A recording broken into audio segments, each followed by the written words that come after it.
பேய்கள் நடமாடும் நடு யாமத்திலே யாக்கினி டாக்கினி மாக்கினி ஷாக்கினி தேவதைகள் நடமாடும் நடு ராவிலே தனியா மகாஸ்மசானம் மயானத்தில் உட்கார்ந்து பூஜை பண்ணும்போது கிடைக்கிற சக்திகள் அகோர மூர்த்திகள் நம்மளோட வாழ்க்கையிலே எவ்வளவு சேஞ்ச் கொண்டு வரும் இது யாருக்குமே தெரியாது.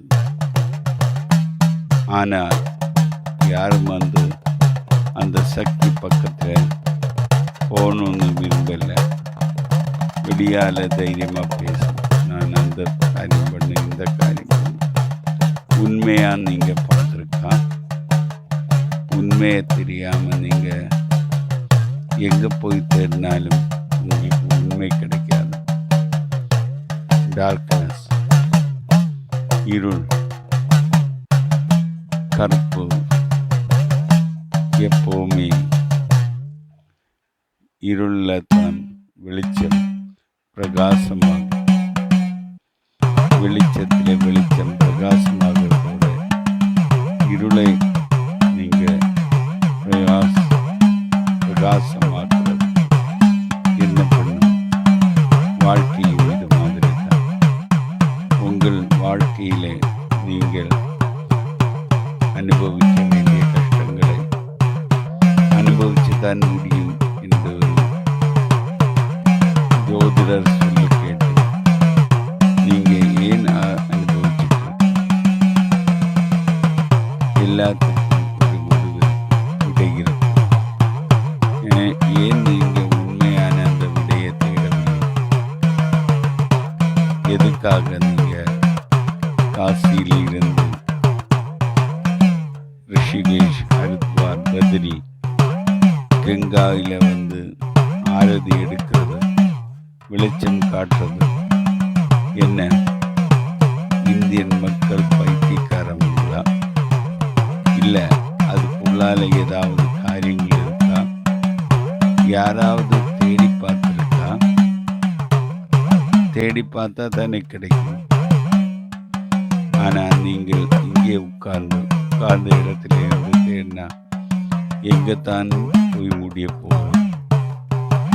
எவ்வளவு சொன்னாலும் உங்களோட தலையில் ஏறுறவதில்லை. ஏறினாலும் ஏறாத மாதிரி உட்கார்ந்து நீங்கள் திரும்பியும் செய்த தப்பை செய்துட்டே இருக்காங்க. ஒரு நாளைக்காவது நீங்கள் ரியலைஸ். அடுத்த இது தீட்சை. தீட்சை அப்படின்னா என்னங்கய்யா? தீட்சைகளில் நிறைய ஸ்டேஜஸ் இருக்குங்களா? நிறைய மெத்தட்ஸ் இருக்குங்களா? கண்டிப்பாக தீட்சை நிறைய ஸ்டேஜஸ் இருக்குது, நிறைய மெத்தட்ஸ் இருக்குது. நான் கொடுக்குற நாடி தீட்சைன்னு சொல்லும். நாடி பிடிச்சு பார்த்து ஒரு ஆளோட பூர்வீகத்தில் என்னெல்லாம் இருந்தது, 5 பர்த் அந்த பக்கம், 5 பர்த் இந்த பக்கம், அவங்களோட ஆன்சஸ்டர்ஸ் எந்த மாதிரி, இவங்களோட ஆன்சஸ்டர்ஸ் இனி வர போகிறவங்க எப்படி, இவ்வளோ நாடி பிடிச்சு பார்த்து பின்னாடி ஸ்பைனல் கோடில் ஆண்களாக இருந்தால் பெண்களாக இருந்தால் நட்சத்திரத்தில் உணர்த்தி அந்த தேவதை, அந்த 33 கோடி தேவதைன்னு சொல்லும்போது 33 கோடி இந்த நாடி ஜனம்புகள் விகாரியம். அப்போ அந்த 33 கோடியில் அந்த தேவதைக்குள்ள நாடி உங்கள் பாடியில் எங்கே இருக்கிறதோ அதை உணர்த்தி கொடுக்கறது ஒரு குருவோட வேலை. அப்புறம் நீங்கள் தான் வேலை பண்ணணும். இதான் நான் செய்துட்ருக்கிற ப்ராசஸ். இப்போது நீங்கள் தரக்கூடிய தீட்சையிலேயே அவங்களோட இருக்கிற கர்மாக்களையும் முன்னோர்களுடைய பலன்களையும் ரொம்ப தெளிவாக ப்ரெடிக்ட் பண்ணுறீங்களா? இதெல்லாம் உண்மை தானுங்களா? அது அவங்கவுங்களோட எக்ஸ்பீரியன்ஸ் இல்லையா? நான் எப்படி சொல்ல முடியும்? நான் சொல்கிறது எல்லாம் உண்மைன்னு. ஐயா தீட்சை தரும்போதே அவங்க ஃபேமிலியில் அதுதான் அது சொல்லும்போது அது நான் சொன்ன விஷயம் உண்மையாக இல்லைன்னு அனுபவபூர்வத்தில் தான் சொல்லணும். இல்லாமல் நான் இப்போ என்னை பற்றி கிரேட், நான் பெரிய ஆள், நான் பெரிய பிஸ்தா, நான் அந்த மாதிரி செய்வேன் இந்த மாதிரி செய்வேன்னு சொல்லி எந்த பிரயோஜனமும் இல்லை.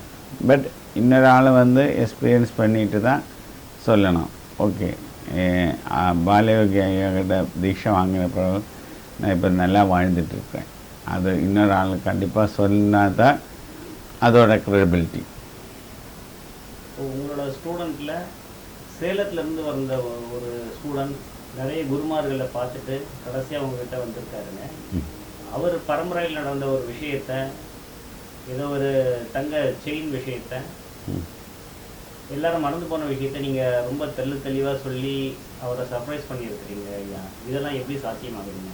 ஏன்னா அவர் போய் பித்தலாட்டம் காட்டுற ஒரு மனுஷராக்கு. அவர் சும்மா மக்கள்கிட்ட சொல்லும், நான் அந்த அந்தரத்தில் அதை பறக்க வைக்கலாம், அந்தரத்தில் இது பறக்க வைக்கலாம், நான் வைத்தியம் பண்ணி அப்படி செய்யும் இப்படி செய்யும். ஏன்னா முக்கால்வாசி சேலம் மக்களோட பேரை கெடுக்கிறது மாதிரி தான் அந்த ஆள் வந்தது. அப்போ அவங்க யாருக்குமே தெரியாத ஒரு விஷயம் அவங்கள்ட்ட சொன்னால் மட்டும்தான் அவங்களால அது உணர்ந்து சரண்டர் ஆக முடியும். ஸோ அதுக்காக தான் இருந்தும் வேஸ்ட்டு.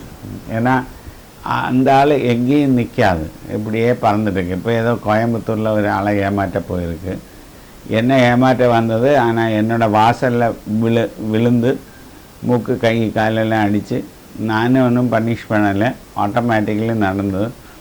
இப்போ இன்னொரு குருவை ஏமாற்றுறதுக்காக கோயம்புத்தூர் சைடில் சுற்றிட்டு இருக்குன்னு சொல்கிறது. அது முடிஞ்சுன்னா அடுத்த வேறு யாராவது இந்த மாதிரி இருந்ததுன்னா அவங்கள ஏமாற்றுறதுக்கு ட்ரை பண்ணும். இது சிலவங்களோட பழப்பு, நமக்கு என்ன செய்ய முடியும். ஏமாற்றியே தன்னாலே ஏமாற்றி இன்னொரு ஆளையும் ஏமாற்றுற மாதிரியாக அவங்களோட. எனக்கு அது பிரச்சனை இல்லை. ஏன்னா பிகாஸ் நான் நிறைய சொன்னேன், ஒரே ஒரு என்னோடய சீடர்கிட்ட மட்டும்தான் எனக்கு அந்த கோபம். ஏன்னா வேற ஒன்றும் இல்லை, என்னோடய மதருக்கு செய்வனை வைக்க பார்த்தது, அதனால் எனக்கு அந்த கோபம். பாக்கி யார்கிட்ட எனக்கு அந்த மாதிரி கோபம் இல்லை. எனக்கு காமெடியாக சிரிச்சிட்டு தான் இருக்குது. இவங்க எல்லாம் செய்கிற வேலைகள் பார்த்ததா எனக்கு ராகுல் காந்தி அல்லாட்டி சர்க்கஸில் பஃபூன் செய்கிற மாதிரி தான் இருக்குது. வேறு என்ன செய்ய முடியும்? சாஷ்டாங்கமாக உங்கள் காலில் விழுந்து கதறி எழுதிட்டு நீங்கள் தான் நான் வாழ்க்கையில் பார்த்த மிகப்பெரிய மாகான் குருன்னு சொல்லிட்டு இப்போது உங்களை மறந்துட்டு வேறு இடத்துல போகிறாருல்ல, இப்போது அவங்கள நீங்கள் எப்படி மன்னிச்சு ஏற்றுக்கிறீங்க ஐயா? என்ன மாதிரியான திருச்சியாண்டே மாட்டது மன்னிக்கிறது okay, don't forgive but forgot. அதாவது அதோட அர்த்தத்தில் எல்லாம் இருக்குது. ஒரு நாளைக்கு நான் மன்னிக்கிறது இல்லை, பட் நான் மறந்து போயிடுவேன். அதாவது இனி அந்த ஆள் திரும்பி வந்தால் நான் யாரோ நீ யாரோ, உன்னோட வேலை நீ பாரு, என்னோட வேலை நான் பாரு. இது போல் குரு துரோகம் பண்ணிட்டேன் நானும் ஒரு குருன்னு சொல்லிக்கிட்டு போகிறேன், இந்த மாதிரியான குருக்களை நம்பி போகிற ஸ்டூடெண்ட்ஸோட நிலைமைகள் எப்படி இருக்குது? குருமார்களும் அந்த மாதிரி தான் இருக்குது, ஸ்டூடெண்ட்ஸும் அந்த மாதிரி தான் இருக்குது. ஏன்னா நான் பெரிய குரு, ஏதோ 2 நாளைக்கு காசியில் போய் மயானத்தில் மகா ஸ்மசானத்தில் 2 நாளைக்கு யாரோ ஜடாமுடியோட இல்லாட்டி கஞ்சா அடிக்கிற ஒரு ஆளை பார்த்துட்டு நான் நகூரி பாபாவை பார்த்தது, நான் நாக சன்னியாசியை பார்த்ததுன்னு சொல்லிட்டு மக்களை ஏமாட்டி அது மாதிரி ட்ரெஸ்ஸு போட்டு ஃபேன்சி ட்ரெஸ்ஸு காட்டிட்டு, எனக்கு இவங்களையெல்லாம் பார்த்தா ஆக்சுவலி ஃபேன்சி ட்ரெஸ் இல்லாட்டி டேப்லோ இந்த மாதிரி காரியங்கள் தான். இதெல்லாம் நான் சின்ன வயசில் ஸ்கூலில் படிக்கும்போது இந்த மாதிரி சுவாமி விவேகானந்த வேஷம் போட்டுட்டு ஃபேன்சி ட்ரெஸ்ஸில் போகிறது, திருவள்ளுவர் வேஷம் போட்டுட்டு ஃபேன்சி ட்ரெஸ்ஸுக்கு போகிறது, இது மாதிரி தான் இப்போ உள்ள குருமார்களோட. ஏன்னா கையில் ஐட்டம் இல்லாததுனால நான் சேலஞ்ச் பண்ணுறேன், நான் பெட்டு பண்ணுறேன். கையில் ஐட்டம் இருந்தோன்னா நீ என்ன மாதிரி நார்மல் ஹேர் கட் பண்ணி நார்மலாக ட்ரெஸ் போட்டுட்டு நீ எவ்வளோ வாட்டி சம்பாதிக்கும் இல்லாட்டி எவ்வளோ சீடர்களை சேர்க்கணும்னு நீ எனக்கு காட்டி கொடு, நான் உன் காலில் பணிந்து சாஷ்டாங்க விழுந்து கும்பிடலாம். நடக்கவே நடக்காது. ஏன்னா பிகாஸ் இவங்களுக்கு இந்த வேஷத்தை பாடணுன்னா மக்கள் ஓ சாமியார் வந்தார் டப்புன்னு விழுந்தது. இதுதான் இங்கே நடந்துட்டுருக்கிற விஷயம். உங்களோட தீட்சை வாங்கி 1% கற்றுக்கிட்டே வெளியே போய் நான் ஒரு குருமார் அப்படின்னு சொல்லி மக்களை ஏமாத்துறாங்களே ஐயா, அவங்களுக்கெல்லாம் வித்தை பலிக்குமா இல்லை வேற எது மாதிரியான குரு துரோக தண்டனைகள் இருக்கு? கண்டிப்பாக நிறைய தண்டனைகள் இருக்குது. நான் காலமே ஒரு வீடியோவில் சொன்ன மாதிரி ப்ராஸ்டியூஷன் இந்த மாதிரி ஆளுகளோட ஒய்ஃபோ மகளோ லாஸ்ட்டில் ப்ராஸ்டியூஷன் லெவலில் போயிடும். இல்லாட்டி அவரோட தேர்ட் ஜென்ரேஷன் ப்ராஸ்டியூஷன் பண்ண வேண்டிய ஒரு சிச்சுவேஷன் வரும். இதாக மிக பெரிய தண்டனை மென்டல் டார்ச்சரிங்.